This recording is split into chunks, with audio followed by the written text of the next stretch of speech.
The Pinball Network is online. Launching. Triple Drain Pinball Podcast. All right, Travis, you good? I lost my beer. Oh, well, you'll find it. Yep, I'm good. Go ahead. Oh, okay. Tom, are you good? I got my Powerade ready. Okay. All right, here we go. We're three guys who like to talk pinball, so we came up with a clever name. We're Joel and Travis Dunn who talk pinball, and we call ourselves Triple Drain, Triple Drain, Triple Drain. We're Triple Drain. All right, first episode of 2022. I know we recorded a few weeks ago, and we were thinking, hey, let's wait for the next reveal. The reveal happened, and luckily the stream was just a few days away. So we're like, you know what? Let's actually wait till the stream happens. We actually just watched the stream and thought, all right, this is the time to do it. And then another thing, we were talking about, you know what? Let's get another guest on here. And we've had quite a Facebook Messenger conversation going for quite a while with these two gentlemen. Yes, we got two guests. We got two extra balls today. We have the Loserkid Pinball Podcast on here, Scott and Josh. Thank you both for joining. I'm sorry, 2 extra balls. Huh? Yeah, 2 extra balls. Okay, one each. Well, okay. Yeah, we just, we got everything lined up just right, and boom, 2 extra balls, just, or as Ray loves to say, 2 balls to play. Isn't it 2 balls to go? Isn't that what pisses Raymond off? Something like that? Yeah. Mm-hmm. Yeah. So all that matters, Joel, is my Christmas wish has come true, kind of. Which is what? You forget that you're with Loserkid now. Yeah. So I think Scott and so Travis. This is his last episode with you guys. We'd like to welcome Travis to the group. Yeah. Yep. Thank you. So we'll get Keith Elwin. Then. We'll get Keith. Is that what I'm hearing? Because I think Tom and I will take Keith. We're fine with that. Keith. Wow. Ouch. Yeah. We'll do that. Don't get greedy there now. All right. So the 5 of us we've had this Zencaster call going for quite a while now because we were watching this kind of, talking about it as the stream was happening. So yeah, Jack Danger on Dead Flip just streamed it. Timmy and Ray Day did a great job showing that. And yeah, we saw a lot of cool stuff. But with 5 of us, we're like, how are we going to do this? How are we going to focus on what we've seen with Rush? And the reality is we realized we kind of have different segments amongst the 5 of us. And we'll just start with the diehard Rush fans, Scott and Neil. I mean, Neil's dad. Sorry, Scott and Tom. Scott and Tom are both diehard Rush fans. They're all in, both getting an LE, both getting all Rush accessories. They both showed us their Rush tattoos. Believe it or not, they're in the same spot. It's kind of weird. And yeah, they're all about it. So my goal initially, starting this off, is as diehard Rush fans, what is it that you saw in the stream, or what is it that you saw in the reveal photos that non-Rush fans would miss? Or like, what is it that you guys are really excited about? And Scott, I know you're a part of this, but we're just going to go ahead and hit this intro because this, I feel, is very appropriate. Hold on 2 seconds. Just 2 seconds. Yeah, pause. You You're pause. good. No, you mentioned this. So we have been in a Facebook group thing for what, a month and a half now, 2 months, at maybe least a little bit longer. Yeah. And like seriously, we talk to each other. We talk to each other like every day now. Yeah. I want to point out, Scott and Tom are like the man crush. Like we don't even have to be here, Joel and Travis. We could just leave, and Scott and Tom would have this whole episode taken care of. It's true. Yeah. Which I probably should have just skipped our intro at the beginning and just done the Tom Talks intro for the whole episode. Exactly. It would have been fitting. So really, you brought up a good point. The whole reason I'm trying to break this into 3 segments is just to give the 3 of us something to talk about. But we'll start it off strong with the diehard Rush fans. And here we go. Here's Tom Talks. Tom Talks. He's got something to say. Tom Talks. He's got nothing to say. Tom Talks. Tom Talks. I got nothing. All right, Tom. This is this is episode 12, and we've put you on the spot many times. Trying to get you to talk for more than 15 seconds. And we know it's not your favorite thing, but today is your day. Today is your day. Even just watching the stream, the stuff that you and Scott went off about. I mean, this is your time to shine. So take it away, you two. Travis and I are just going to sit here with big old grins on our face, and tell us what what are you seeing here? What excites the two of you guys about this pin? This is the greatest game ever made. Wow, that's pretty impressive, unbelievable, but yes, sure. Okay, so Tom and I have been Rush fans for a long time, and it's really interesting when you see a band that has roughly 40 years in the mainstream media, and they have so many different looks. Each album is different. They have 19 studio albums, and they have one which is it's called Replay. It's a retro album, and then they have so many different tours. But every album is different, and so I was curious to find out how they were going to put that all together into one pin. And so, Tom, what jumped out at you? Well, I mean, as far as the way they incorporated songs with the time machine is pretty neat. You know, they really took, you know, the whole history of Rush and just put it out there, breaking up all 16 songs that they selected and making it into, you know, that time machine kind of vibe.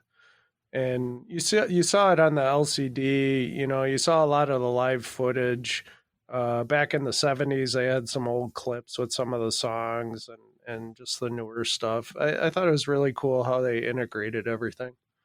Is there significance to the time machine? Is that a thing that Rush is known for, or like, is that a thing? So there was an actual time machine tour back in 2010. Ah, okay. Yeah, and that was when a lot of bands have done this. They've gone and they've played their most iconic album from start to finish. Because if you are old enough to actually go and buy a record or a CD or whatever, then that's typically how you would listen to it start to finish. And so you would actually get into stuff that wasn't necessarily on the radio. And more often than not, I don't know about Tom, but my favorite songs tended not to be the ones that got the singles, the radio play. I tended to identify more with, what you would consider deep tracks.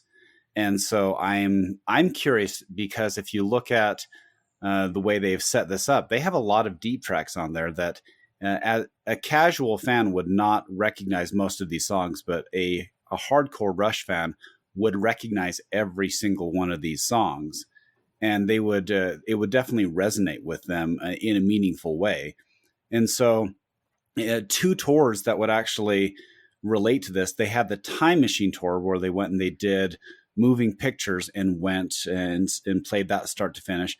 But they also, for their R40 tour, they did a really clever thing where they started with their last album and then rewound as the set list went on, and they even slowly changed pieces on stage so it would emulate what the stage looked like during those albums.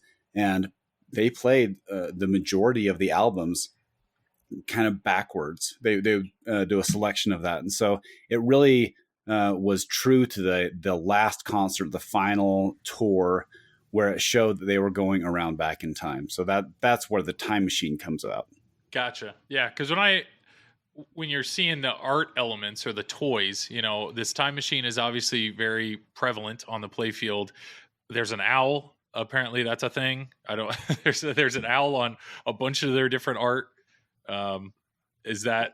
Yeah. So the owl is from their second album, which is Fly By Night, but it's also, they have their own basic record company called Anthem, which is actually related to the owl as well.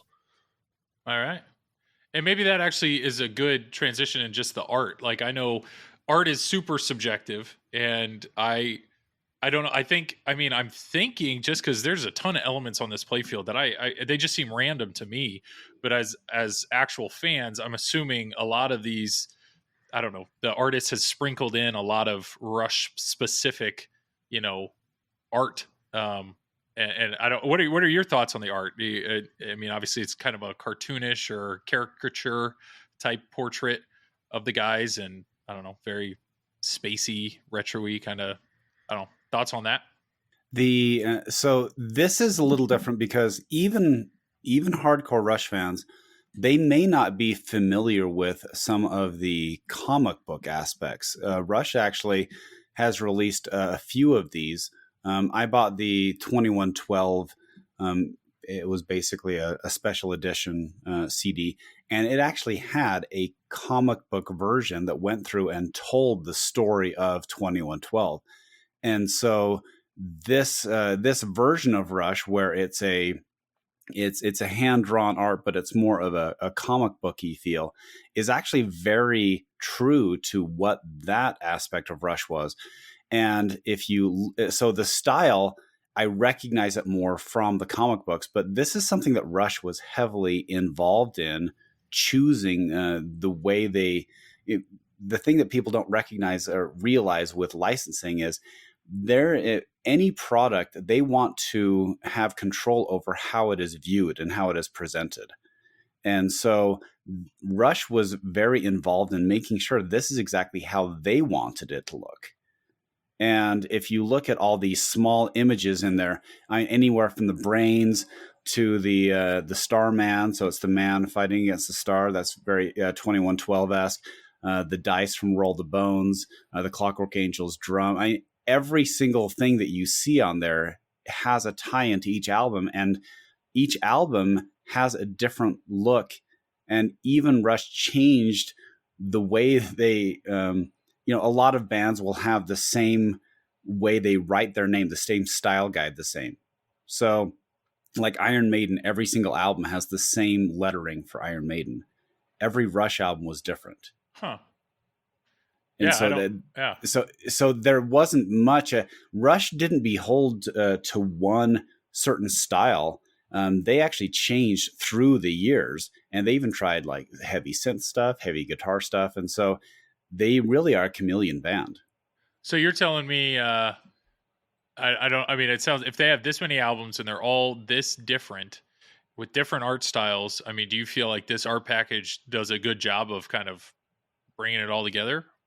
Tom's kind of shaking his head, I don't think. Yes. He's nodding. Yeah. Yes. Okay. Perfect. Yeah. Well, let's talk about the LE. You guys both bought the LE. I think that's always a challenge. Some people, the LE, they always feel the LE package is the best. Other people always feel, well, the Pro gets the best art, and then they go from there. So the LE is it's bright and it's kind of steampunky. Is that related to a specific album, or what's your thought on the LE package? I think it's more related to that Time Machine kind of. Okay. It's the artwork from, I believe, the DVD for the Time Machine concert. But if you look closely in the little windows, it has a lot of the artwork from their albums displayed on it. Oh, nice. I thought it was the best art package of the three personally. Not that I didn't like any of the other ones, but I just thought it looked the best to me as far as. Yeah, that's what you want, right? Yeah, yep. You want to make sure you're getting what you want. Yeah. I looked at the so yes, the Time Machine is part of it. The steampunk element that seemed to be a little more later version of Rush, especially the last one, which was coming back to their roots and doing a concept album. So Clockwork Angels was their last album. Yep. And even Neil Peart, he's the drummer, but he's also the lyricist, and he also writes books. And he wrote a book called Clockwork Angels, and it talks about someone leaving home, going on a journey, and then finding, what he's looking for, basically his hometown, or his home, his new home away from where he came from. And it seemed very autobiographical to me, but certainly the steampunk elements. And for people who aren't familiar with steampunk is very much like Jules Verne-esque, where it's basically the future as it would be viewed from a previous time. So just think of like how someone in the 1950s would view the future. Yeah. And so that's why it seems very that much that vibe. But yes, it was a good way of encapsulating all those different styles and putting them in. But it's there are some people who are going to be confused because it's not very. Yeah, there you go. Tom showed a picture of the Time Machine Tour, which shows the gears. But absolutely, it's a good enough way of making sure that you have 19 different art packages and getting them all together. Yeah, we should be grateful that Travis's iPad's dead, or else he'd be showing us pictures of things you don't want to see. Whatever, Joel. But yeah, just to confirm real quick, the drummer's first name is Neil. Tom, did you name your son after the drummer of Rush? Yes. Taking that as a yes. There it is. There we go. That's awesome. Well, good. And I think to extend this a little further, I mean, both of you guys are huge Rush fans. Travis, you can step in here. It seems like you're the gossip girl of pinball. You love calling everybody and all the distributors and learning all the ins and outs. It sounds like this is selling extremely well. So it seems like there are a lot of Rush fans out there, and everybody's jumping in on this. Is that true? Is that what you're?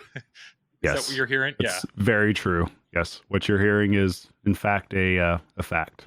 Which, I mean, if you can find an LE, especially for MSRP, like, good on you, because these are just flying. I think from my understanding, there might have been maybe one or two dealers out there that legitimately that said basically that Rush isn't selling as good as, say, a Godzilla or a Ninja Turtles, but the vast majority of everybody I've heard from, it's selling at a quicker pace than even that was. And I think a lot of it has to do with the fandom of Rush. And I think also the way that this pin was marketed was brilliant. I mean, having Rush heavily involved in it, I think that's helped a lot, because if you look on YouTube, even then, all the trailers and everything, I mean, it's far exceeded 100,000 total views. And we were kind of talking about that the other day, the fact that it took all of about 24 hours for them to eclipse what GNR's release was for the past year now. And so that's pretty impressive on its own. I think overall, just looking at the numbers, it's pretty much Mando is about the only other pin that has more views overall. But I mean, it's Star Wars, so that's to be expected. But everybody out there saying, you know, Dad Rock's dead, or we need this, we need that. I mean, the fact is it's selling. And I know that Stern, as far as I know, the first couple of runs are pretty much all but sold out if you're looking for a premium or an LE. I mean, they're still out there, but you know, you're going to have to do some work to find it. Good point. And I think the other thing that I'm learning is, and I saw it on our TPN Discord, is I feel like there's some Canadian pride behind this. You know, like Craig Bobby's Canadian, Mike with the Pinballers, he's Canadian, and they just hopped in and are just like, yes, you know, here we go, and score one for us Canadians. So I'd be really curious. Like, I wonder if the Canadian distributor just got destroyed. What's up, Josh? All the Canadians except for David Dennis. Did you not listen to the newest Silverball Chronicles? Come on. No. He was like, oh, I'm sick of it. It's Rush. Yeah. Who would have a break? You know, I don't know if he enjoys happiness in his life, so that's fine. Maybe. I don't know. I think that's pretty cool. And one last question for the two of you guys, the big fans here. I mean, we can ask. Hey, Travis, how many Rush concerts have you gone to? Well, I am 37, so I would say none. None. Okay. Just want to check, because you got rather defensive, and you know that you knew Rush. So I do, Joel. I know more Rush than you do. That was the argument. Not that I know more Rush than Tom or Scott. Tom and Scott. But, how many concerts? How many concerts have you guys been to with Rush? I've been to 11. 11. Holy cow! What do you got, Tom? I've only been to 3. Oh man! Wow. Oh, they don't. I they win. Don't come up to Wisconsin. Yeah. The old what's the deal? Concert measurement. No, I just got to a point in my life where I stopped going to concerts for a while, and then I kind of got back into it. And now what do you mean you kind of got back into it? What does that mean? Well, I started going again. Sorry, but I don't frequent concerts that often. I'm right there with you, Tom. I mean, normally though, Tom, you just go in your basement, you turn down the lights, you turn on the DJ mixer mode on your Led Zeppelin, you just, you go to town, right? I mean, that's not what, how it happens. That's not, okay. Just checking real quick. 11 concert though, Scott. Wow. Okay, That's impressive. Around. That's the best part is the first one was the Presto tour, and I would have gone to all the other ones, but I was younger then, and I just told my parents, I said, hey, can I go to the Presto tour with my neighbor? They said, sure. And my parents weren't really that interested in doing anything on Sunday. And so I just conveniently forgot to tell them it was on Sunday until about 20 minutes before I had to leave. Nice. So, Well Scott, done. you would find this pretty cool. The live album, Different Stages? Yeah.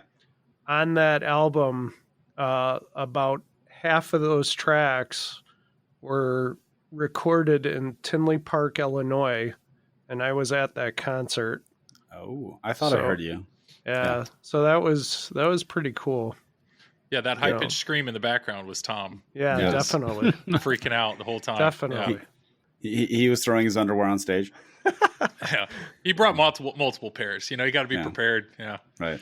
No, I'm happy for you. I mean, I know, Josh, you're a big Turtles fan. I'm a big Turtles fan. Like when Turtles was rumored, that was something I was stoked. I was just, I understand when you have that dream theme that you're waiting for, you're nervous. You're like, I just don't want to be disappointed. But at the same time, it's like, what am I going to see? I don't know. Reveal day. Like I remember that excitement and that buildup. And it's been really cool to be a part of the Facebook group and know that Scott and Tom are like riding that ride right now. And I don't know. I'm happy for you guys. I'm excited for you guys to get this machine for sure. Oh, go ahead, Tom. Well, I just feel bad for everybody in Australia because they've never heard of the band. Yeah. Well, it's too bad. I guess they'll just have to hang out with they're waiting for their Men at Work pinball machine or Keith Urban. Not Keith Urban. Yeah, Keith Urban, right? Sure. Yeah, that's a musician, I think. Yeah. I was thinking of Carl Urban, but he can get the Star Trek. I would say that it's feels very similar to being a Star Wars fan, where you are super excited for something, but you are so nervous that they're going to do something that really screws something up. Yeah. I was in on a Star Wars LE, and when I saw the pictures and I looked at the layout, I backed out. Huh. Because I just said, you know what, I don't think this will be as good as my expectations could have been.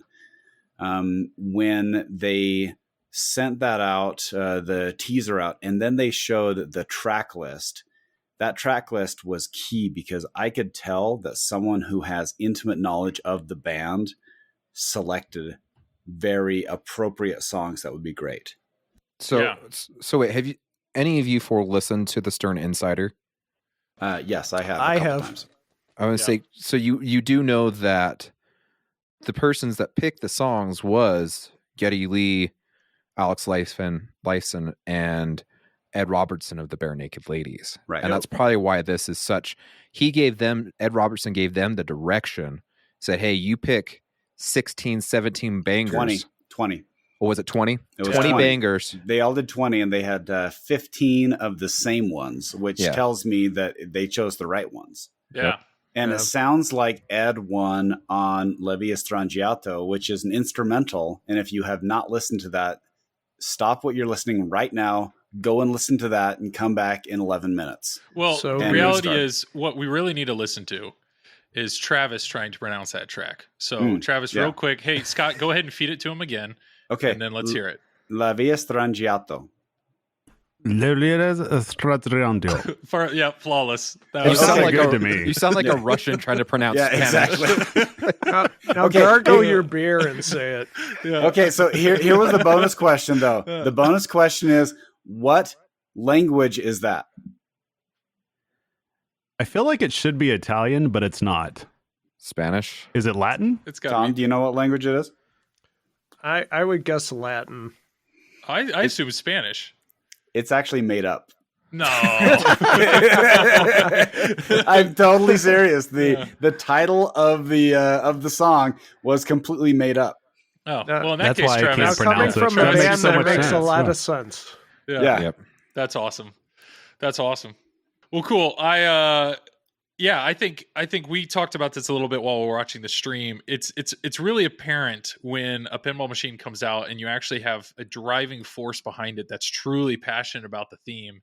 And I mean, like you see that in Guns N' Roses. I mean, Slash he's credited as co-designer of the game. Yep. And it's, I'm not here to like knock Led Zeppelin, but like Led Zeppelin, I think they almost had to educate Led Zeppelin on what you need in a pinball machine. And here, I think it sounds like Stern knocked it out of the park with getting, educating Rush and getting Ed involved to like communicate and be that liaison of somebody who's passionate about pinball with the actual artists. And everything that I'm seeing so far, I mean, I think when it comes to theme integration, they've done a really good job there. And I'm assuming the two of you guys are going to find as you play even more nuggets of Rush lore or whatever hidden, whether it's in the artwork or the LCD screen and all that fun stuff. So, yeah, I'm really excited for you two. That's for sure. Anything else as a fan, as a deep fan, that you want to say you're excited about or that you're just riding high on? Okay. I would say that I wish I could take all of that together, like the art, and just kind of put it all together. I like elements of all of them, but it would be absolutely impossible to get something that gets everything.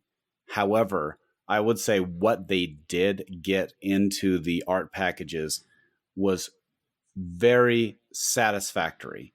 Like it felt theme appropriate. It felt like it was they were able to hit the things. The same thing with any Rush fan could find on the 19 albums. I guarantee they could find at least 50 songs that would be considered their favorites. Okay. Yeah. And so for them to actually find 15 or 16 songs, and some of the songs, they're monsters. They 3 of the songs are actually full sides of albums. Yeah. So that's how the band worked. And so if you have 2 hours worth of music in one band, yes, it leans a little heavy to the early years of Rush, but it is so great.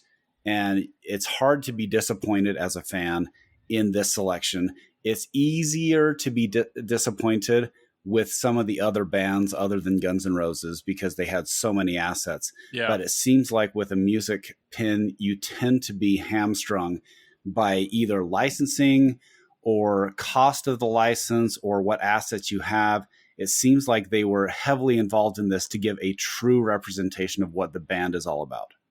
Absolutely. Well, and I think I want to see more of this. I want to see the band involved in their own pinball machine because it brings an extra depth to it.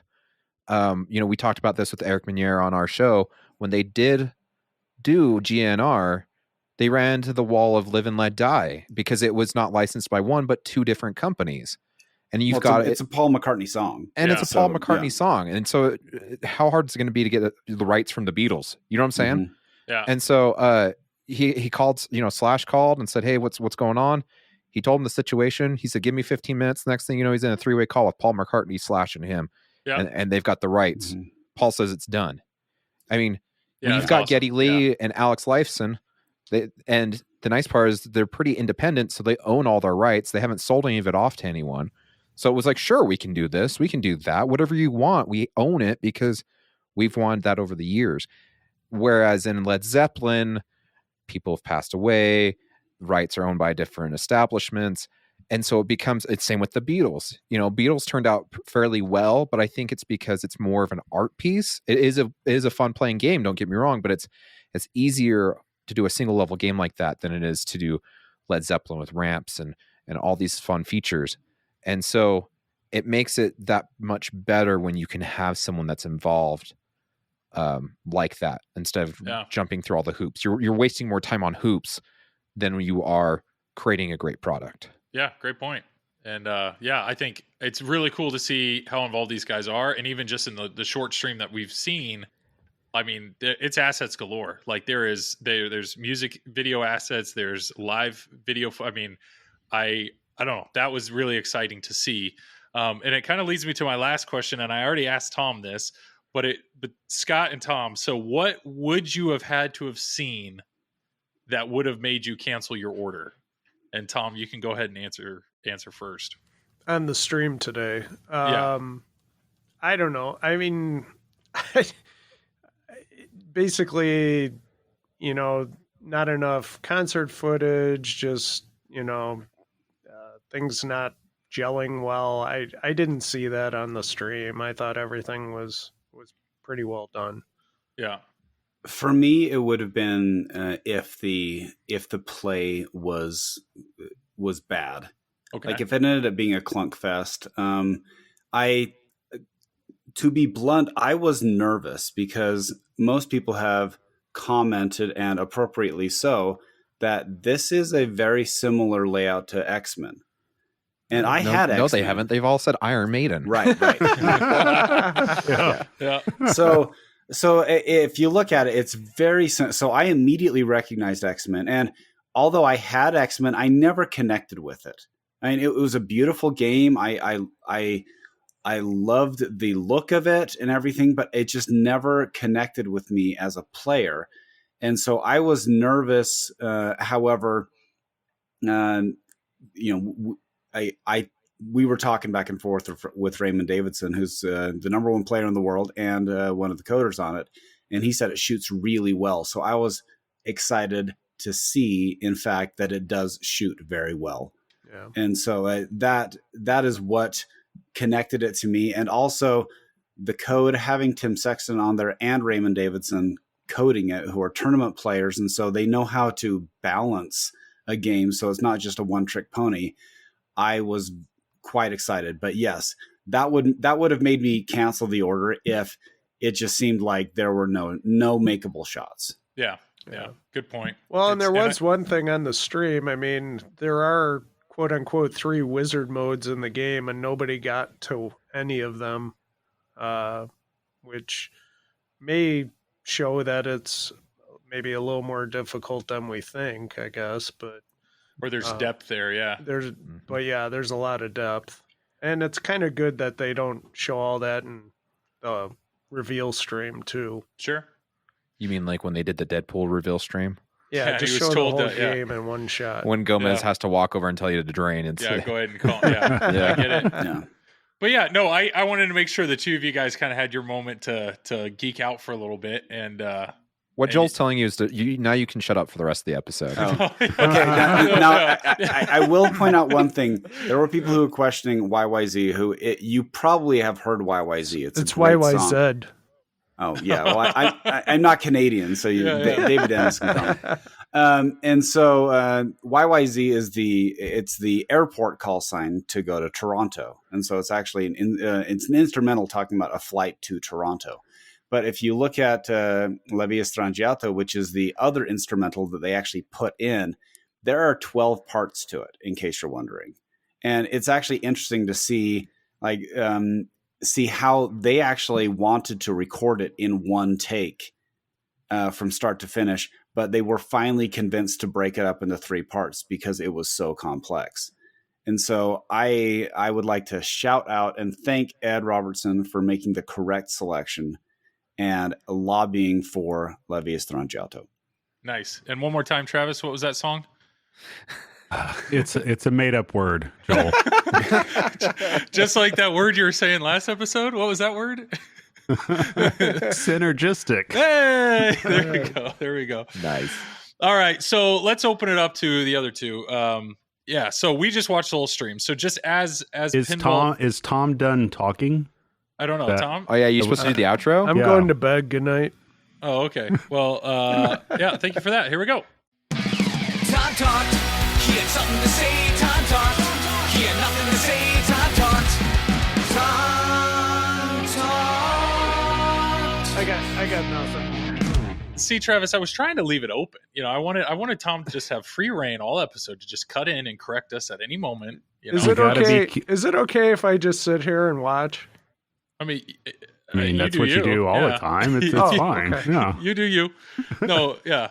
I just feel free to correct Travis at any moment. That brings me Yeah. nothing but joy. Josh, put your pants Oh back no, on now. no problem. Tom's watching. Sorry about Yeah. that. So we just watched the whole stream, and just like, to be honest, like Rush, I know who they are, but it's a theme that I don't really care about. It's not one that I'm passionate about. So I was looking at the stream as, what does this pinball have? What does this pinball machine have that I can be excited for? I'm thinking, I know Travis watches every reveal stream with a very critical eye, and we're going to kind of give him his moment a little later, because he's freaking Sherlock Holmes, dissecting pixel by pixel and measuring shot layouts, and I think he's already calculated exactly how every ball will return before even saw it flip. So Travis will have his moment, but just Josh, myself, even Thomas, Scott, feel free to jump in. Just let's dive in. What did we see just looking at this pinball machine? What are we seeing that excites us, or what are we seeing that we still have questions on? Josh, feel free to take away and start us off.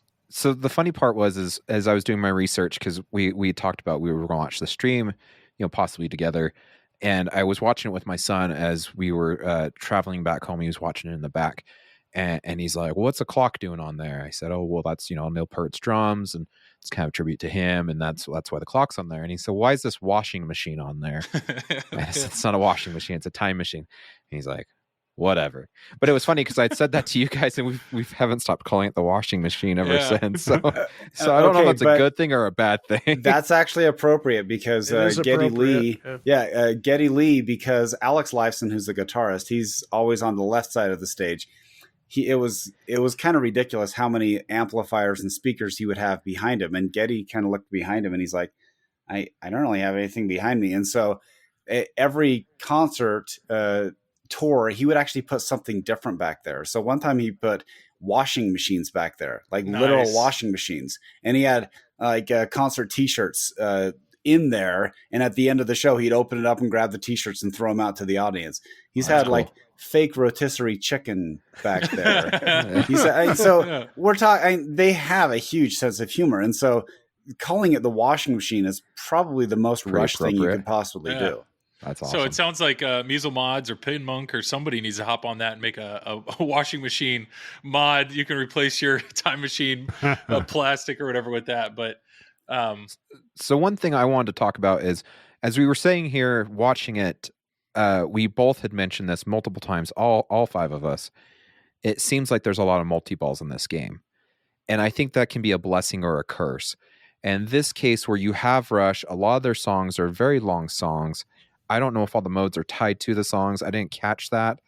But if you have these 20-minute long songs, and Borg's usually pretty brutal when it comes to design. I can't think of a Borg design where I'm like, oh yeah, I can play that all day with no problem. Yeah. You're gonna have to complement that brutal design if you want a longer playing game. And I think that they have found a good sweet spot with these multi-balls. Yeah. And it's hard to tell because we're on early code, and that could change as we go on further. And the other thing too is like I said, Borg is brutal when it comes to his designs.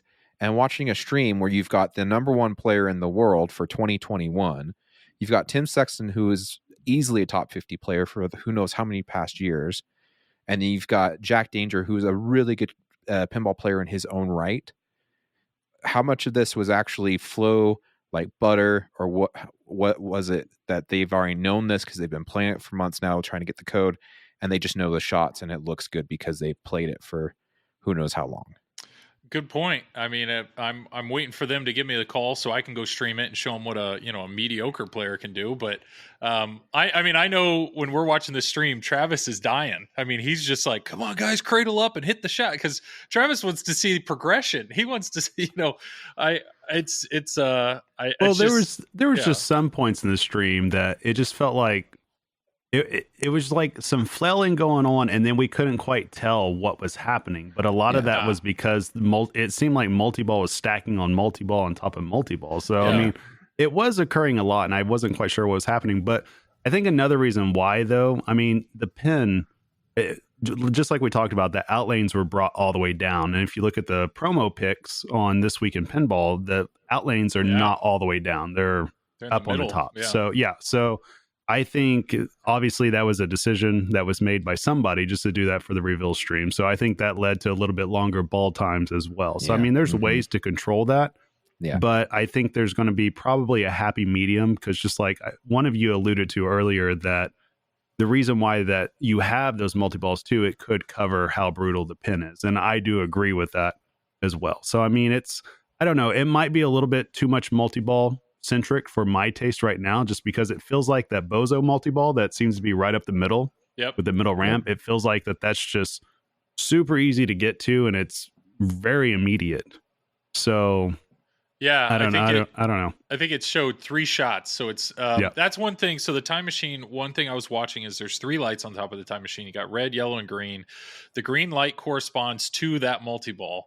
So it looks like, and it looked like, I think I've got to give them credit. The LCD screen seems to display and communicate very well, what you have, your progress to all these different things. So it looks like it's 3 hits to that main toy that'll raise up the ramp, and then boom, when you hit it that next time, you're in a multi-ball. And I was really curious about that. I know, Travis, you were worried, with that, when that ramps down, you're hitting a metal wall and that ball's coming right back. So we were very curious how that type of, not rejection, but like how's that ball going to come back towards you? And not bad. I mean, I think it is off-centered, and it's far enough back that you can react to it. But I don't know. Thoughts on that? It was kind of a weird shot, I thought. Yeah. Looking at it, like I heard a clank, but I don't know if that was from the pinball machine itself, or if that was a soundbite or whatever from hitting it. I have no idea. My concern too, though, is speaking of that middle shot, how many times do we see them hit it with the ramp up and it rejected? I mean, there was one time you said, Joel, that it like ricocheted off the time machine and then landed in the left wire form. And I thought I saw that. Yeah. And it's just like any other ramp. If you don't hit it clean, it's coming back. I do think there are times where that magnet, I actually saw the magnet kind of suck the ball up into, which is good. But it's just I'm curious, the pro, that ramp does not go up and down. It's always up. So I'm curious is there any way, I don't know, magnets, I don't know, that's their magic, right? Is there a way that you could turn on that magnet to reject the ball? I don't know. I don't know if that's a thing. Otherwise, that magnet, is it always just going to be on the pro? Is the ball just always going to go through it, and the only difference is to start a mode or something, it's going to stop it? I don't know. Scott, you had some thoughts on the ramp.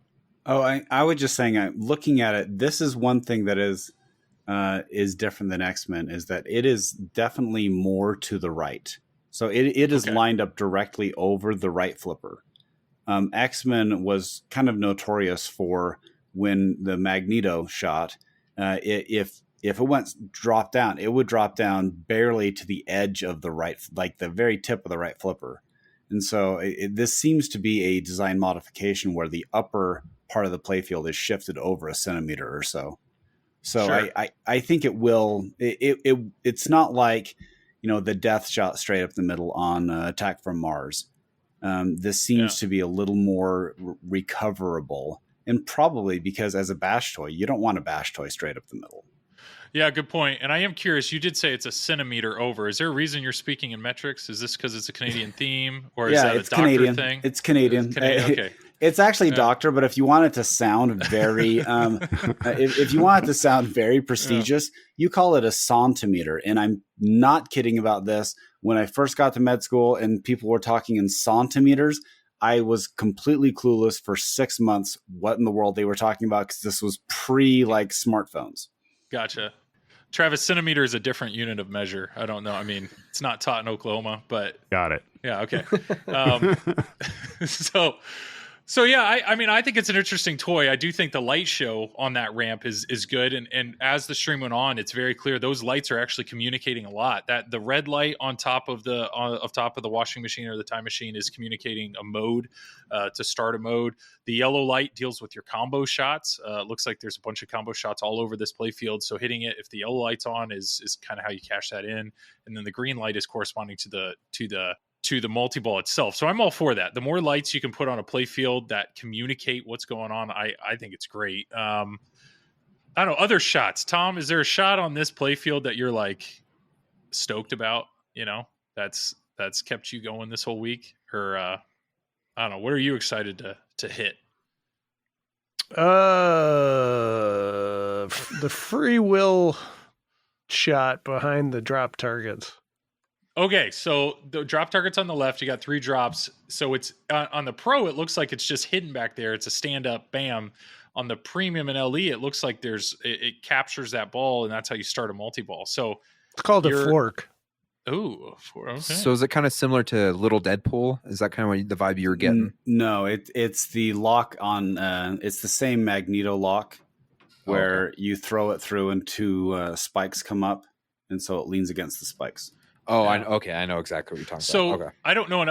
Does it catch it and then hold it and then act Yes. like a captive ball for you to hit Yep. again? Is that how Correct. that works? Nice. My Okay. my understanding is it raises the jackpot value for the multi-ball. Okay. So it'll eventually release it, but you can hit it a few times to increase the value of the jackpot. Yeah, that's pretty slick. And if you look at the exact opposite side, the right side, you have your rush stand-ups. And I think what we deciphered there was you hit all 4 of those and boom, you got a ball save. So Yeah. Led Zeppelin, you hit 2 stand-ups. Rush, you're hitting 4. And that only adds to that long playing part of it. Is the ball save? I wasn't seeing that. Is the ball save, are both out lanes lit, or is that something that changes based on, I don't know, Travis, did you catch anything with I that? thought it looked like both out lanes were lit. Just Okay. where that's what I saw. Okay. But yeah. I find it interesting they didn't go back to Ninja Turtles single bar Oh. stand up versus like why did we go back to 4 stand ups versus 1 Well, long as one? a turtle owner, I am actually I'm glad it's a single bar because if you had to spell April or spell layer, that would be way harder.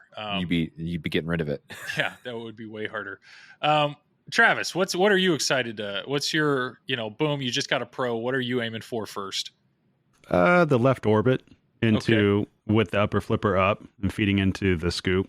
Yeah, I think that's a pretty slick shot. I mean, we saw it a couple of times that I think Raymond actually had it reject a couple of times, but it's more or less because of just the speed coming around there, which isn't a bad thing to me. I mean, playing quick pinball, that's fun overall. But I mean, that shot to me looks a lot of fun. And that opto spinner, my God, that thing just spins for days. And I think most pinball players, like 99% of us, will love that. And so, I mean, other than that, those are the shots I like the most. I'm a little bit concerned about the loop shot. And even though I love the opto spinner, I'm a little bit concerned about the feed back to there. But when we were talking back and forth about it, it's kind of weird because it doesn't seem like it's buttery smooth or anything like that, but it gets the job done because at least it's feeding the upper flipper to where it's not going away from it or anything like that. So, I mean, it feels like it's got a little clunk, but it's almost controlled clunk, if that makes sense.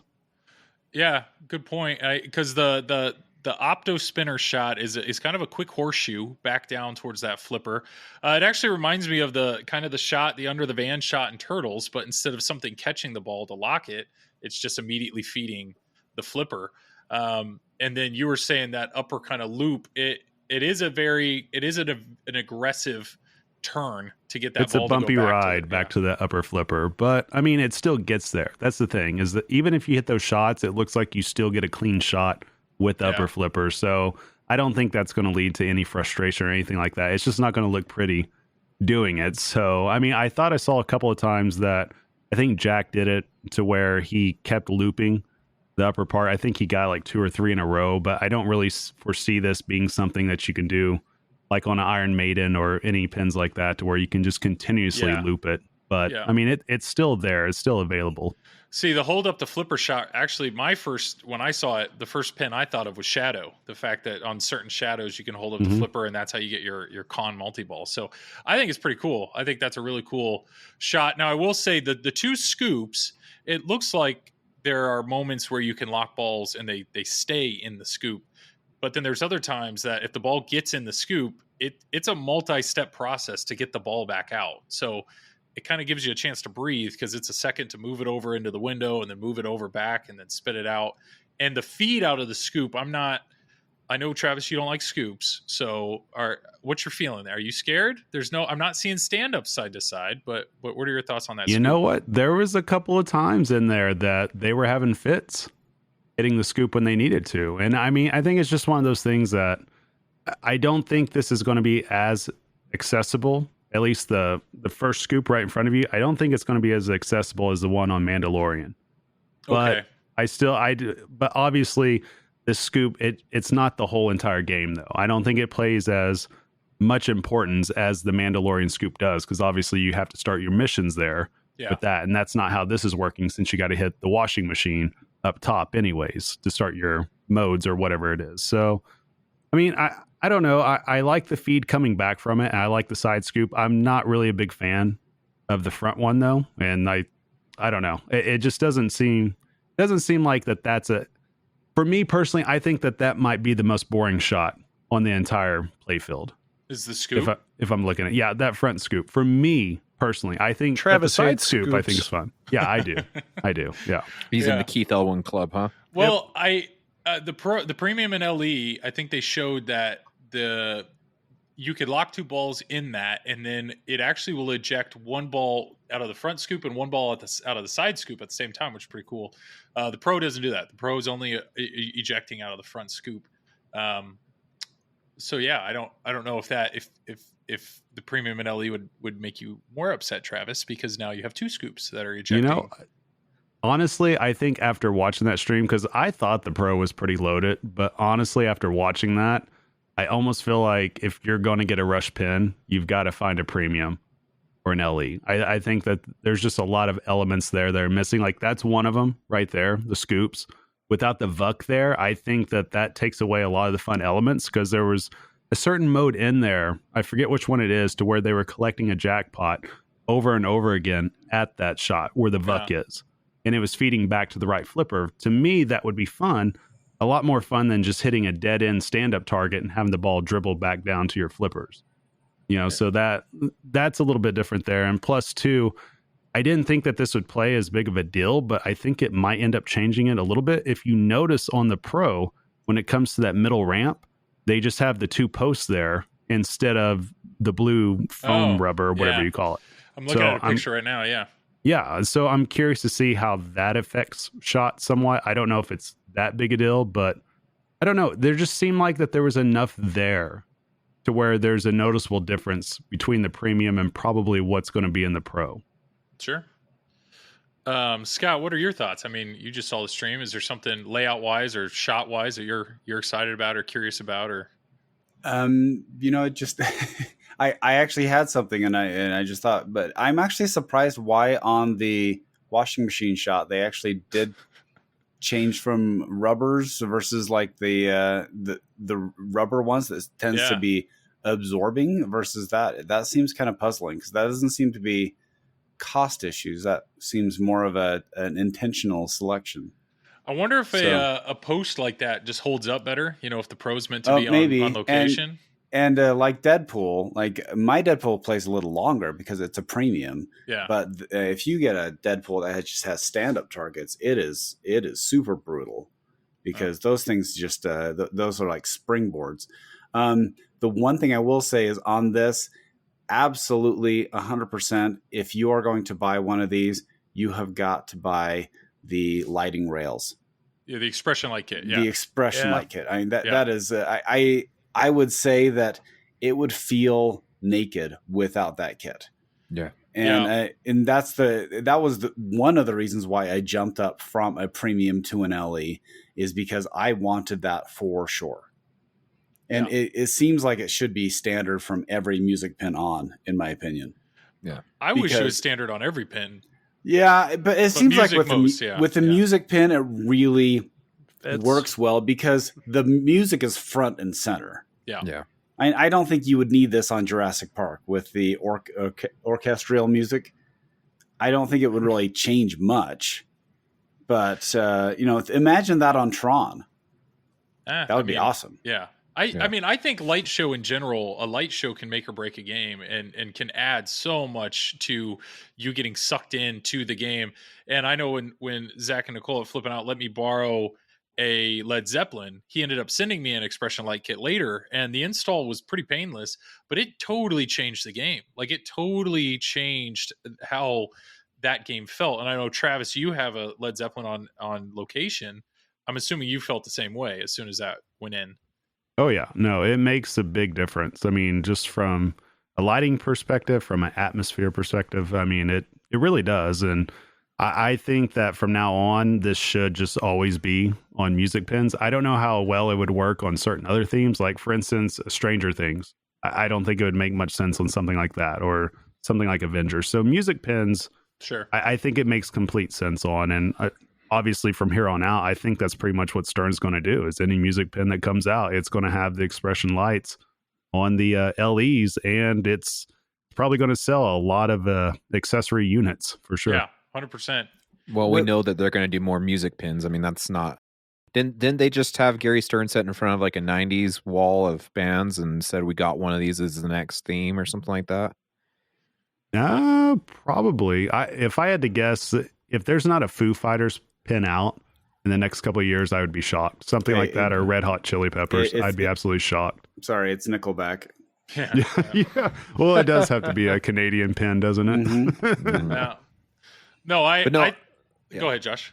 No, I was just gonna say no. It does make sense to have expression lighting on any music pin. I agree with all of you. It's great that you can add it to all the things, and that's the challenge with.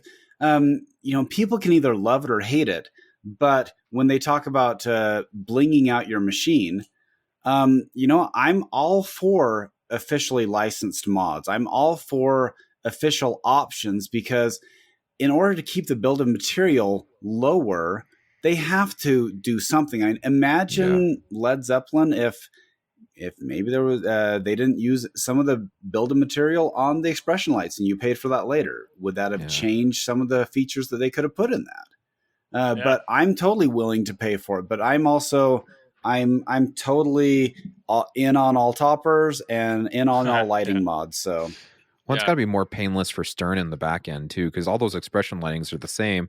You just slap whatever sticker on it, right? Yep. It's this one's going Led Zeppelin, and slap the Led Zeppelin. So it makes sense. It's one of those products that you can make for multiple different machines. Unlike toppers, toppers are very specific to each game. Expression lighting. That's why I see this becoming a thing, is because you just slap it on whatever game and you put the sticker over the top of it and call it good. Sure. And another thing I'm thinking with lighting, there was one specific mode. I don't know if it was Timmy or Rayday that was playing it, but I think it was Fly By Night. And they said Fly By Night. Yeah. As the song progresses, the whole game is getting darker and darker because you're trying to get to nighttime. And it's like, all right, like I'm in. They didn't make it too far in the mode, but like that to me sounds pretty cool. I'm assuming Mr. Competitive Player over here, Travis, will hate it because his playfield's getting dark, but it sounds fun to me. I don't know. But those are some of the modes that actually draw me in. Like I think when you said that, I think of when you get to the wizard mode on Giant Mnemonic. I mean, that game is slowly shutting down unless you're hitting shots. Or it's isn't it power down on the original Jurassic Park Data East is kind of the same way, you're hitting shots. And if you're not hitting shots, the game's shutting itself down. It's stuff like that it's not hard. You're not trying to change the playfield design. You're changing the feeling of the game, and it's like, I guess the best example is like Avengers. They had the rights to Hulk's eye or whatever, and it's like, well, how do you integrate Hulk's eye? And they did that gamma ray. Yeah. And every time that starts, I start panicking because of the music, the way it's integrated. I mean, it's how you integrate these things that make you remember these pinball machines. Yeah, it's a good pinball moment. Yeah. Okay, what made me want to buy Attack from Mars LE was I went over to play my friends, and I got strobe ball multi-ball, and he had a dark room, and I'm like, this was the coolest thing I've ever seen. Because I know it was cheap, but it was just it feels really cool when you have all those things flashing at once. You're like, wow, that was really a lot more cool than I thought it was going to be. Yeah, absolutely.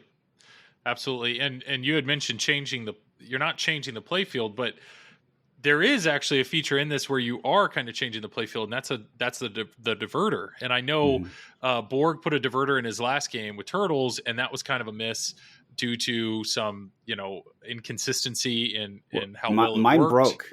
Mine broke. Mine actually broke down, and Travis I ordered a new one.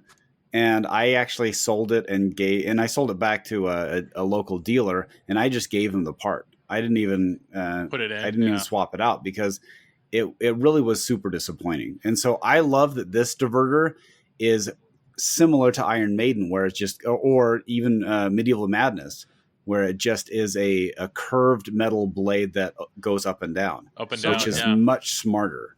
Somebody was saying that the diverter is the same as the one on Radical. Oh, I would have to look. Who made Radical? I do not know that. There's a history To lesson. the interwebs. Somebody, Dr. Google. Good job. All right. I just want to make sure it wasn't like, oh, John Board did. It was his first game. What a callback. I mean, I will say after watching this, it's sure the game has some flaws to it, obviously, which we alluded to a little bit earlier. But overall, I mean, I'm very impressed with the entire package overall. When you look at the design, the potential that's going to come with the code, I mean, just the lights like we talked about, and the music too. I mean, the music makes a lot of sense when it comes to pinball. Like it actually felt like you were brought into the atmosphere of Rush. That's what it truly felt like when you could hear the music going, you could see just the lights going and something like that. I think that's really awesome, and that's going to lend itself to a really great pinball experience for a lot of people. Yeah. So 100%. just in case you're wondering, this is for our French friends out there. The concept of Radical was Dan Langlois. Is that how you say that? I thought it was Legolas. Okay, whatever. I'm totally guessing. Langloi. Langlois. That's who it was. So anyway, I was actually nervous too when people started talking about Rush. I thought this was like a kind of a fanboy's pipe dream, because I really didn't think that Rush would translate very well, even though they have the diverse art, which again I thought was more of a challenge than a help, because every album is different. So you have that, but you also have, I mean, Rush is not, it's not Iron Maiden. Every Iron Maiden song is going 100 miles an hour.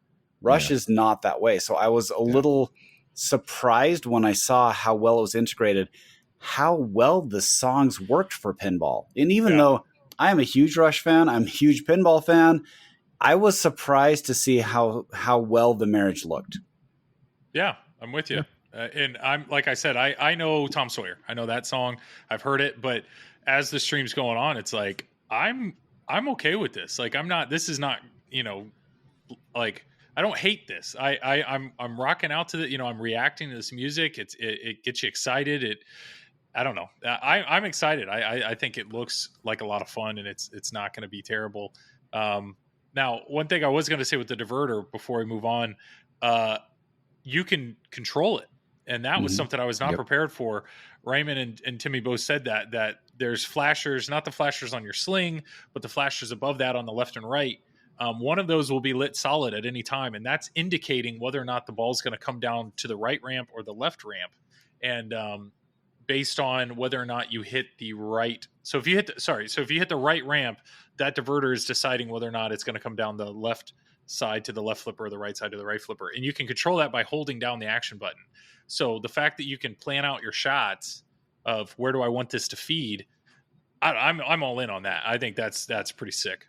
That was brilliant attention to detail, which is certainly from a tournament player who wants to know exactly where the shots are going in a quick environment. And so that was, I guarantee that was Raymond and Tim saying, yeah, this is how we need to indicate it, because on Turtles, I don't remember, was there ever an indicator other than just visually looking at it? I think you just had to look at it. Yeah.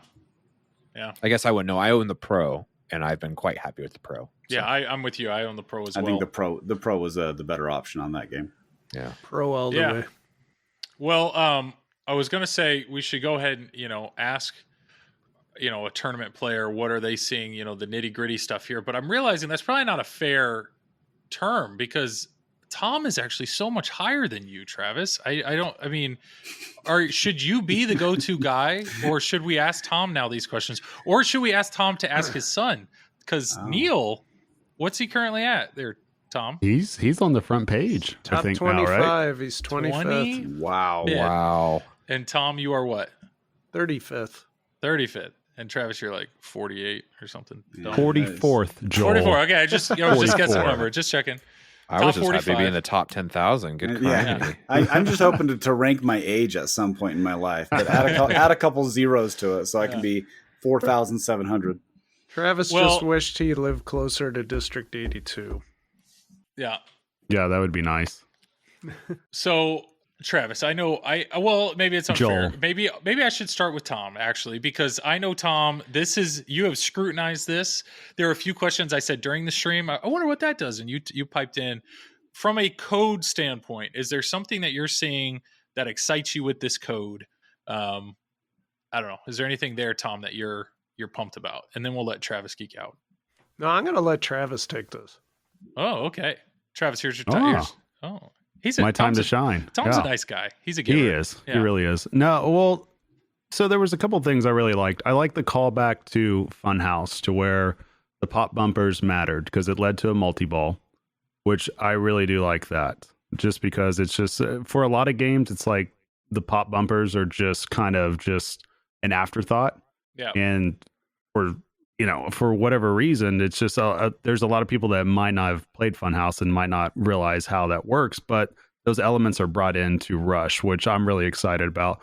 I do like the idea of having the light lock targets on that right ramp with the 2 targets right there, because that kind of gives me vibes of like a Whitewater or something like that. So I like the idea of, even if you miss a shot that you intend on hitting, you at least get some sort of progression. I think that that's a good thing from a tournament perspective, and even from a casual perspective as well, because you're not just clunking around. You actually get some type of progression. So I like the fact that they have that. But the combos in this game, that's the thing that looks a lot of fun. And it looks like that those combos stay lit for a long time. I don't really recall them extinguishing too much, if at all. I don't know. But it just felt like that right there, I was pretty excited about that. And I mean, it's just the overall vibe of just how all the shots work together. And that's what I really like to see. So, I mean, that's kind of what I got for now. Other than that, it's kind of hard to tell where exactly what the rule set is completely, just from watching, because it's so much information to go off of. What you can tell immediately, though, this is going to be a deep game. This is if you're getting this for home, you're going to be playing this for months at a time. I mean, it's going to be very deep, because just like Tom said earlier, they've got a couple of wizard modes in here, and it didn't even feel like we were anywhere close to it at all. Yeah. And I mean, and you got to think too, each song probably has its own rules set to it, which is cool. Each multi-ball obviously has its own set. So it's almost like there's going to be just these mini games within your full 3-ball game that you're going to be doing, which is pretty exciting too. And I love the fact that they have the drop targets to the left, and it kind of gives me vibes of Walking Dead, to where there's little things attached to those drop targets as well. And so that's what I like to see out of a pin. Yeah, for sure. And I think, just to, I don't know, clarify a little bit of what you were saying, the pop targets, the pop bumper, when you hit those, there's on the premium and LE, there's a clock, and as you're doing that, it's progressing time. And it's so once you get to, I think, midnight, you have a multi-ball there. That clock is physically not there on the Pro, but that is clearly displayed on the LCD. And then I'm also seeing, I mean, there's these combo inserts are all over the playfield, and it looked like there were moments where all the number ones were lit. So depending on which shot you hit that was the number one, well, then there's a corresponding combo shot that will light the number 2, and then you hit that shot, and then there's a corresponding combo number 3. So it's actually really kind of telling you exactly what you need to do to kind of flow through this game. And then it looks like you can cash out that combo jackpot on the time machine. So I'm all for that. Like that looks really, really fun. And the fact that there's time, I know Led Zeppelin there was a lot associated with combos with Led Zeppelin, but there was kind of a shorter time frame to be able to really string those combos together, or the moment that you missed, the combo's dead. I'm not seeing that here. I'm seeing they give you a chance to really hit your shot. I don't know, Scott or Josh, do you guys see something code wise that excites you? I did like how all the different integrations of things, and I liked how all the modes are based on the song. So there's basically 6 main modes, and from what I can see, the 6 main road: Tom Sawyer, Working Man, Spirited Radio, Big Money, Levius, Thronagiato, and Limelight. And then with the multi-balls, and then the 3 wizard modes, which are the epic songs, the 20-minute songs on there. What I loved about it was it seems like a logical progression. So even a basic player like me can understand, okay, this is what I need to do to keep progressing on that. I also was really excited that it seemed like a game you could shoot on the fly. Well, they sure were. They were absolutely. definitely shooting it on the fly. They were not trapping up at all. Yeah. Which is perfect for a music pin. And so if there's one thing that stood out on it was that this felt like the ball was moving the entire time. And that's one thing that keeps me from a lot of those trap and shoot games, because it just seems so boring to me. Yeah. But when you have a music that the music that's pumping and you're just hitting the ball on the fly and it's designed to work like that, it just makes it so exciting for me. So I love that aspect because it will keep my heart racing. Yeah, 100%. Yeah, I'm with you. The game looked fast. There were moments where the game was flying, like super fast. I don't know, Josh, you seeing something code wise that you're pumped about? Honestly, it was so hard to keep up. Yeah. They were going full bore, and I was enjoying the show. The one thing I actually do like about the game is, if you need to take a breather, you can shoot it through the pops around that orbit, hold up the flipper, and it puts it right in the scoop for you. Yeah, I like little give me's like that, because especially on a board game where you feel like you're fighting for every single shot, like Ninja Turtles. Yeah. I feel like you fight for every single shot on Ninja Turtles. That crank shot is difficult because it is screaming around the playfield so fast. Even the right and left ramp can feel like their work. Yeah. Which sometimes can be annoying. And it almost seems like a phase shift. We talked about this with Element, that he likes having the play field, the state change, however he wants to say it. So each shot is different. So that's why, adding diverters and stuff like that. It almost seems like that's a planned technique diversion. Like if you know how to shoot that and you just hold up that flipper and it goes in, that is a well-designed game because it's designed that way. Because those upper flipper shots, I mean, that's my biggest criticism for Led Zeppelin is that right upper flipper shot. It seems like a luck box to me. Yeah. Like, and I'm sure for better players, Well, okay, no. Some of us can just drill it every single time. Yeah, that is my shot. I'm telling you. For some reason, you can nail that, but I'm really like 1 out of 10 times. Like they can really rip that ramp out of my game, and I would not notice the difference. I felt nothing but pure joy out of that shot. That hermit shot, just knowing. I mean, with Raymond, every time I'd stream that, if Travis was on it or if he was watching me stream, just bam. I mean, you would think Joel's a top 10 player. You would. If it was purely based on hitting that shot. After everything else, and you're like, oh, okay, this makes more sense now. So are you saying it's like Prince and Eddie Murphy playing basketball? Yeah. Well, good. So here's a question, Travis. One of the last times that I was streaming Godzilla, you basically said, "Why are you using the upper flipper? Like, just stop using it." Because at the time, there are times where you have to, and I got to give Keith credit. There's on the Pro to do the Mechagodzilla multi-ball. There's a target that's straight up on the side of that. Like, it's really hard to hit. But if you hit that middle spinner, you hold up the flipper and you just give it a little nudge, like it bounces over perfectly and touches that target. Like it's clearly designed that way. And props to Keith for designing it that way. But you've told me, don't flip. Just leave that flipper down because right now there's nothing you need to shoot up there. I'm looking at this upper flipper has a lot to shoot at. And I think it's integrated, at least from the combo standpoint, in the different modes that you have to shoot different shots. I don't know. Maybe it's just a quick opinion, but I feel like this upper flipper is going to get a workout. I mean, you need to use this in this game. It seems more than a one trick. Like a lot of flippers, it's kind of a one trick, but this seems to be well integrated in many ways, like the upper flipper on Avengers, where it has multiple. Like it's a useful flipper and not just a gimmick flipper. Oh, like Hobbit's third flipper. No, you mean the appendix? Yeah. Hobbit has a third flipper. Hobbit has a third flipper, and there's a guy on Twitch. Shout out to that guy. His Twitch name is Hobbit's Third Flipper, which I think is so great. But I will tell you, when you actually kill Smaug, when you use that flipper for its one purpose, what a rush! But but it takes you like 90 minutes just to get to that one shot. Yeah, true. I But get that's it. neither here nor there. Yeah. But no, another mode that I actually saw that I was really excited about, and Ray, you could see he was getting pumped. I don't know exactly what song it was, but it looked like there was one shot lit, and as soon as he hit that shot, it moved, and it was all comboing. And he was saying it out. He's like 1, 2, 3, and I think he got up to 9 before he missed his shot. Like it was building because he was comboing all the mode shots. Which, if you're telling me there's a way to combo 9 shots in a row, and he still hadn't finished whatever he was trying to accomplish, that's pretty cool. I think that's pretty exciting. I don't know, did anybody catch that? What song that was? Or Yeah, what mode that was? it was the instrumental of Il Strangiato. What was that, Travis? You want to say it? God, God, okay. Just it's a made up word, Joel. Don't worry about it. It's fine. Well, that's awesome. So that you're saying how many, is it 12? Is that what I saw?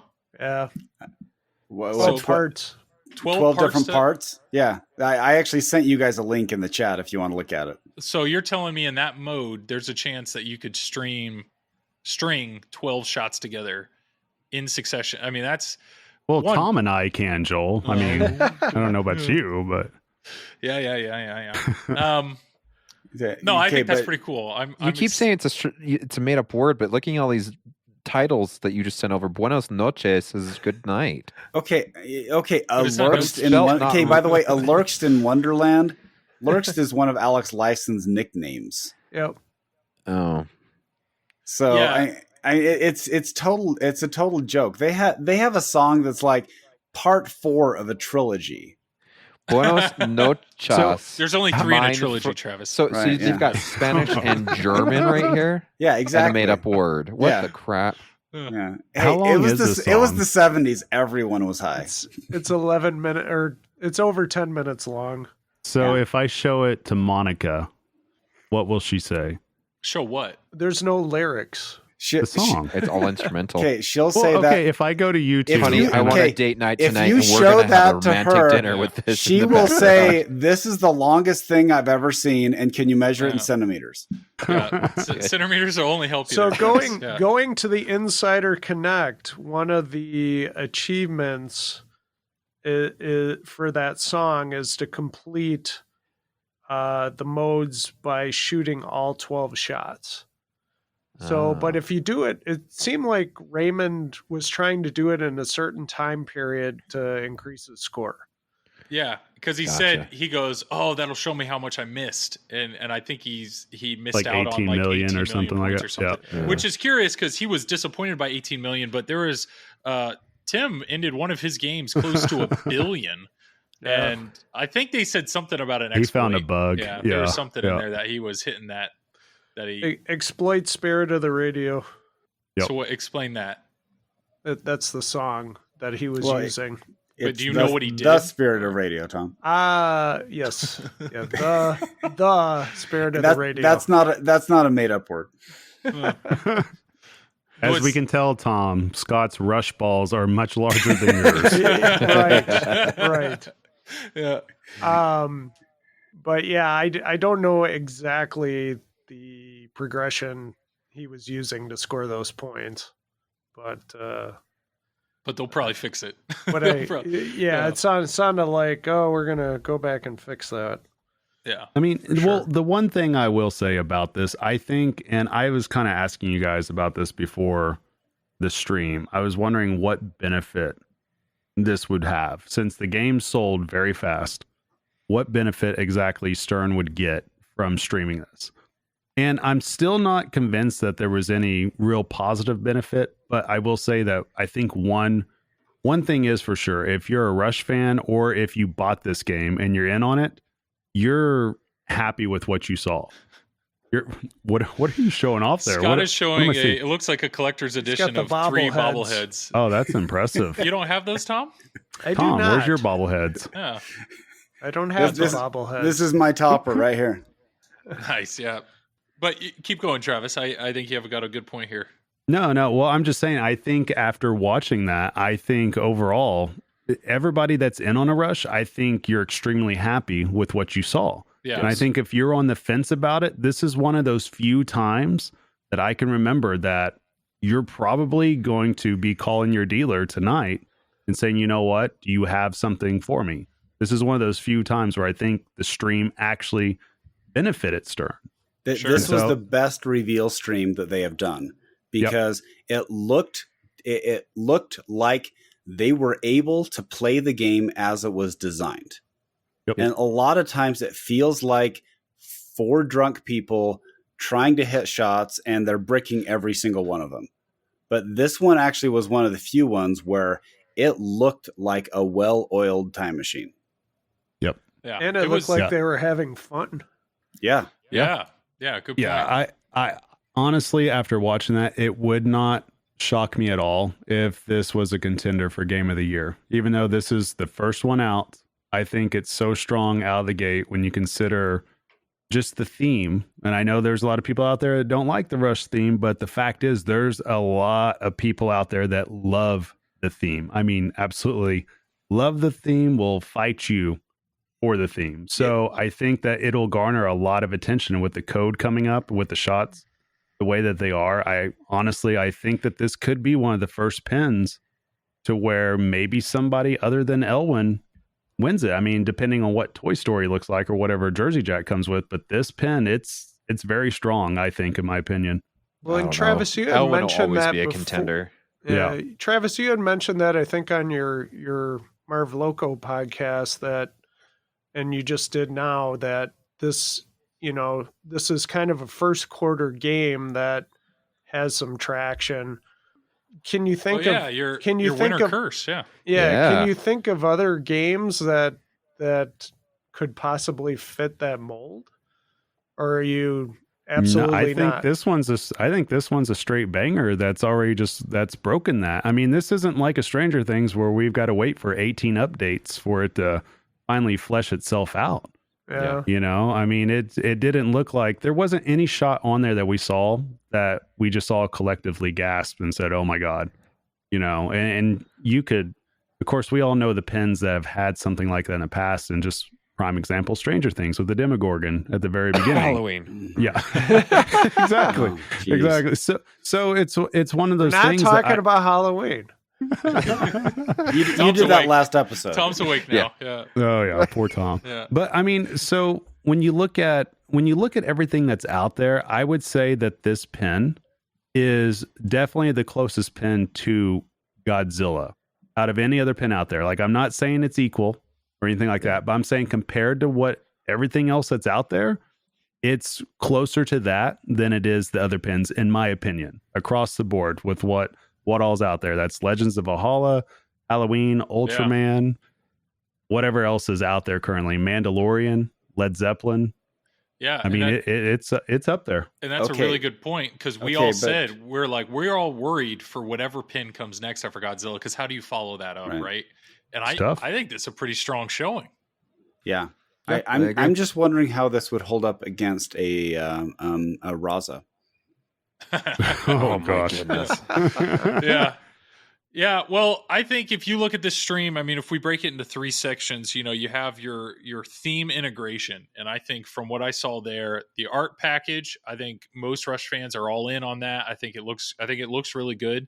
There's nothing obvious on that of like, wow, look at that, whatever hand that doesn't make sense, or I think it looks good, but the theme integration when it comes to the music that they got in the game, the video assets they got in the game, I was really happy to see what we saw on the LCD, because none of that has been revealed yet. Then you have the actual layout and design. There were no crazy red flags when the pictures were posted, but we actually saw it shoot, and I think it shot pretty well. I mean, there's a few things that we'll see how that feels when you actually get the pin, but overall, I think it looks positive. And then the last part is the rules and code, and I think even what we saw, I have no idea what percentage they're at. I don't know if they're at 0.7 or whatever. We have no idea. But what I saw from code looks good, and to be honest, I trust Tim and Ray. Tim and Ray have proven that they can flesh out a rule set really well. So, in my opinion, this reveal stream is pointing up, and I bet distributors got more calls to buy pins than they got calls to cancel their order tonight. Yeah, that's for sure. Yeah. Well, cool. Well, I know it's getting a little late. This was a long time. I mean, we were watching the stream, and then we're like, let's go ahead and record right afterwards, because otherwise we knew Tom wouldn't be able to sleep tonight, without being able to get all this off his chest. So I just want to make sure, Tom, are you good? Is your tank empty, or do you have anything else left that you need to talk about? I have nothing more to say. Okay. The game speaks for itself. Yeah. Well, you said this first thing you said was, I think this is the greatest game ever made. So I think you're good with that. Whoa, them fighting words right there. I don't know, Scott, I feel like I need to extend you the same courtesy. Is there anything else that you feel? No, I this has more than exceeded my expectations, and it also calmed my worries down. So Awesome. I was ecstatic with everything. Awesome. Well, great. Well, we'll do our plugs real quick. First off, Loserkid, I have to congratulate you guys. You guys have been nominated for a Twippy, which is fantastic. Look at you, Tom. Tom was ready to go with that button. Yes, you two were nominated for a Twippy this year for Best Podcast. Absolutely fantastic job. I know I thoroughly enjoy your podcast. If there's anybody listening right now, Deserved. Loserkid Pinball Podcast. They got the best merch in the game and a fantastic podcast. So yeah, feel free. Well, first off, thank you for coming onto the show, but plug away if there's anything else you want to say about that. We'll talk more about it on the show, but on our show, but we do appreciate those that voted for us. Scott and I know we joke, we say we're in it for the awards and all that jazz, but really we're not. We do this for the community. We do it for just having fun. Obviously, if we did it for the awards, we would have quit a while ago. But no, it's really cool. I feel like we shortchanged your audience though, because some of the insane stuff we talk about in our chat and just the randomness of it. I felt like you kept us away. It's almost like you wanted us just to talk about Rush, so we didn't go off on some of the weird stuff that goes on in our chat. Episode 2 of Triple Drain, we had Zach on, and we let him go wherever he wanted, and we were talking about people bathing in a hot tub and all this stuff. We ended up on Robert Byers in a hot tub. Yeah, I think, and I have no idea. I'm not gonna lie, I enjoyed it. I thought it was a lot of fun, but believe it or not, I ran into Dwight Sullivan at Pinball Expo, and he's like, "Hey, I'm really enjoying Triple Drain." He goes, "To be 100% honest, I started listening, and early on, you guys were talking about just random stuff and a bunch of inside jokes." And he goes, "I almost quit on your podcast, but it's really come around and it's become one that I'm really enjoying." So, nice.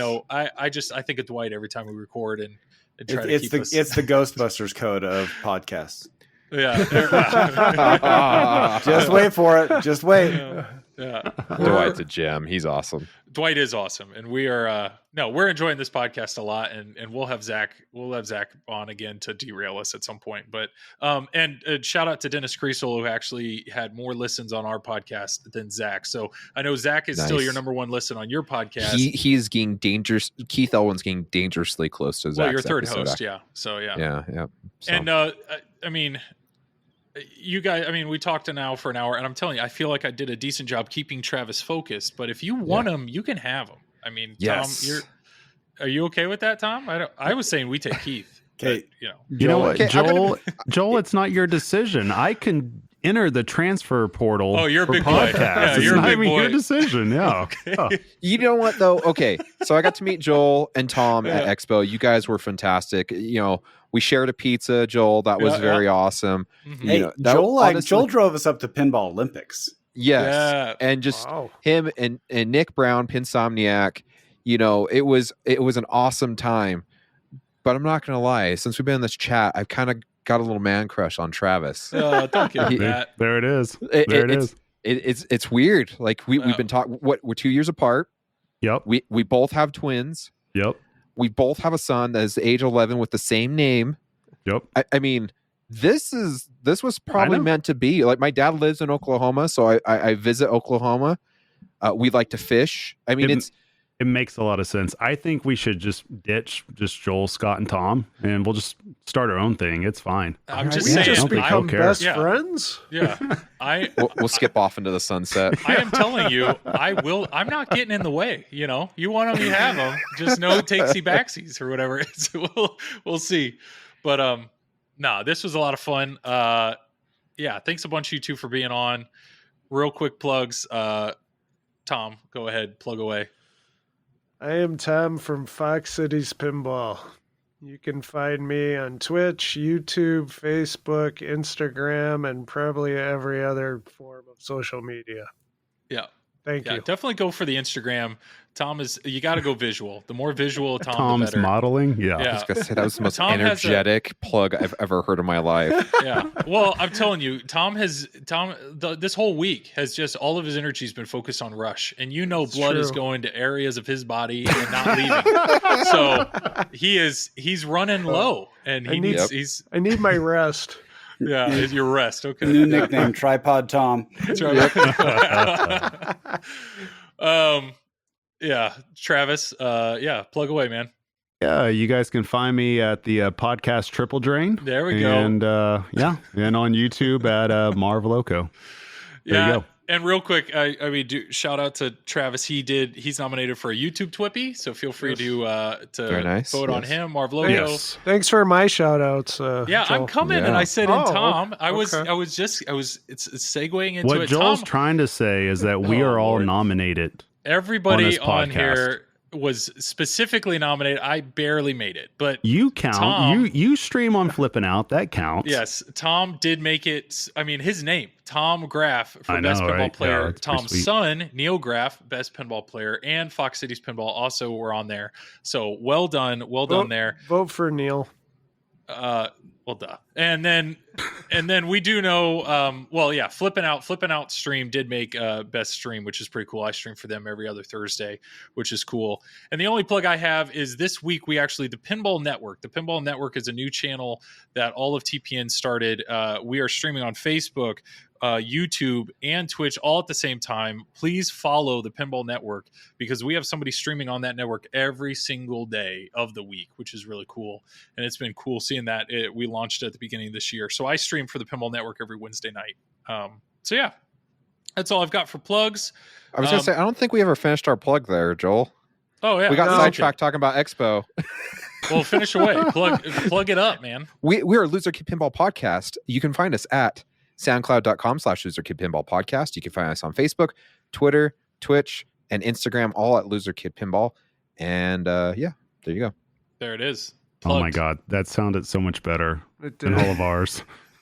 Yeah, well, they're like that's why they got Well, nominated. they're professionals. Yeah. That's true. Can Yeah. you guys stay behind and do us some voiceovers for our next episode, please? Sure, why not? We Yeah. need more voiceovers. Yeah. Well, Tom, that's all you, man. If you guys need to get a hold of us, triple drain at gmail.com. We read every email. We respond to every email. It's great. That's all I got. Thanks again, guys, for being on. Anytime. Anything else before Tom gets the last words? You know, you guys are great, and you guys get Rookie of the Year. I appreciate that. Yeah. All right. Tom, take us out. Goodbye, everybody. And bye, Rush.